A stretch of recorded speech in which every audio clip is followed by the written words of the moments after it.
zaliwa nezwi baba kutanga kuchisikwa denga nenyika sekuda kwake mwali baba pakati pemazuva evanhu pamusoro penyika baba ndizikukwadzei sekuti mwaka wese vatendi vachinamata pamusoro penyika zvaratidzwa chiri chena yangaine mapapiro egoridhe achikwana matatu asingazi tatiraone pakati pemazuva evanhu kudzika kwenjeva idzodzo dzakadzine mapapiro egoridhe pamusoro penyika zvikatitarisa uone mumwe chete ndiye Danieri mambo mumwe chete ndiye Mitieri mambo mumwe chete ndiye Gabrieli mambo pakati pemazuva evanhu pamusoro penyika chishamiso chakaona pamusoro penyika chivanhatu idzodzo chidzika pamusoro penyika vaone regimende yemazana nemazana yevanhu pamusoro penyika vanga vachimba vachiti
pamusoro penyika ndakambouya vakomana ndakazvivanza muna Inoki mambo.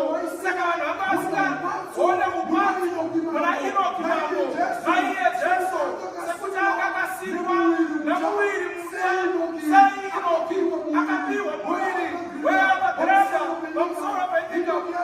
Inoki aenda kudenga akatora mufananidzo wekufa pamusoro penyika akatambirwa naiye Metieri mambo iye anokuperekedza kuenda kuzororo kuna Baba pamusoro penyika. Ndiye akamuperekedza akamutsanangurira zvinhu zvake Mwari Baba nekusikwa kwedenga nenyika pakati pemazuva evanhu pamusoro penyika. Saka Baba ataura achiti mukudzoka kwake Inoki pamusoro penyika tinoona Metieri mambo achipinda muna Inoki, Inoki achipinda muna Metieri achiperekera zita rinonzi Jesu pamusoro penyika. Rufaro kwamwari.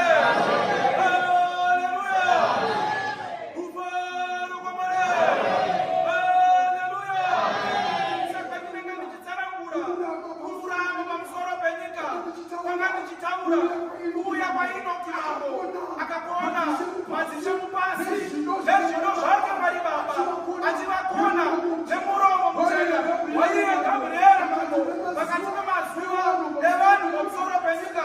Saka ndinotika zuva iri rinoti Israeri mukomborerwe rinoverengwa muchikatengirosi dzinotuta semoto pakati pemazuva evanhu pamusoro penyika. Saka Baba vanditendera ndidzike pamusoro penyika ndichitaura ndichifamba muchamweya ndichibhururuka nemapapiro ano anoimba achiti by the Spirit of Christ